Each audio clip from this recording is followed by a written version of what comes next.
চারদিকে শুধু আম কাঁঠালের মিষ্টি গন্ধ। এখন মধুমাস। আমাদের বাড়ির কাঁঠাল পেকে নিচেই পড়ে গেল। গত দুদিন ধরে সারা বাড়িতে কাঁঠালের ঘ্রাণ পাচ্ছিলাম, কিন্তু বুঝতে পারছিলাম না কোন কাঁঠালটা পেকে আছে গাছে। হ্যালো, আসসালামু আলাইকুম এভরিওয়ান, ওয়েলকাম জানাচ্ছি আমার এই কিচেনে। নানা রকমের ঝামেলা, আর বিশেষ করে ছোটো মেয়েটার এক্সামের জন্য বড় ভিডিওতে আমি অ্যাটেন্ড করতে পারছিলাম না। আজকে সময় করে এডিটিংটা করে নিলাম। কথায় কথায় আমার পাট শাকটা ভাজা হয়ে গেল। এখন মুরগির মাংস একটু রান্না করে নিব। আর এদিকে একদম যেহেতু শুরু হয়ে যাবে, সেজন্য আগেই আমি মুরগির মাংস এনে গুছিয়ে রেখে দিয়েছিলাম ফ্রিজে। এখন ধুয়ে প্যাকেট করে শুধু ফ্রিজে রেখে দিব। মুরগির মাংস রান্না করার জন্য এখানে পেঁয়াজগুলি ব্রাউন করে ভেজে নিয়েছি। তারপরে অ্যাড করে দিলাম আদা রসুন পেস্ট সহ হলুদ, মরিচ, লবণ, ধনিয়া। অল্প একটু পানি দিয়ে মশলাটাও কষিয়ে নিচ্ছি আর ধুয়ে নিচ্ছি মুরগির মাংসগুলি।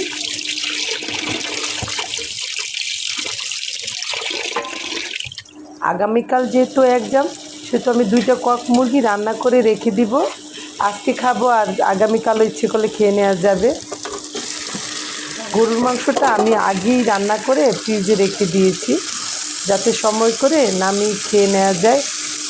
এক্সামের সময় আসলে রান্না বান্না তেমন একটা সময়ও দেওয়া যায় না, বাচ্চাটার পিছনে একটু সময় দিতে হয়। সেজন্য রান্না বান্নাটা আগেই আমি গুছিয়ে রেখে দিব।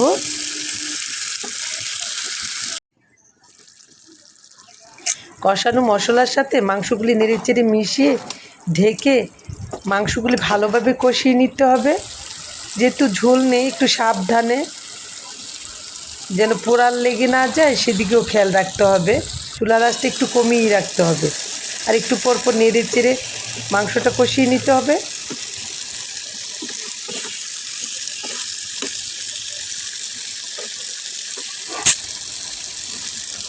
মাংসটা মোটামুটি কষানো হয়ে গেছে। এই পর্যায়ে জিরার গুঁড়ো দিয়ে দিলাম, আর মাংসের মশলার তেল উপরে ভেসে উঠেছে।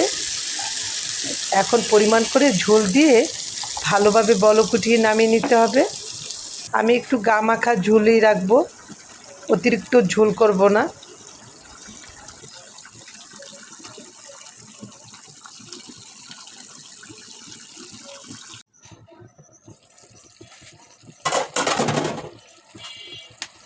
রান্নাটা আমার শেষের দিকে, তরকারি সুন্দর একটা কালার চলে এসেছে। আর এদিকে কাঁচামরিচও ভেঙে দিয়ে দিলাম ফ্লেভারের জন্য।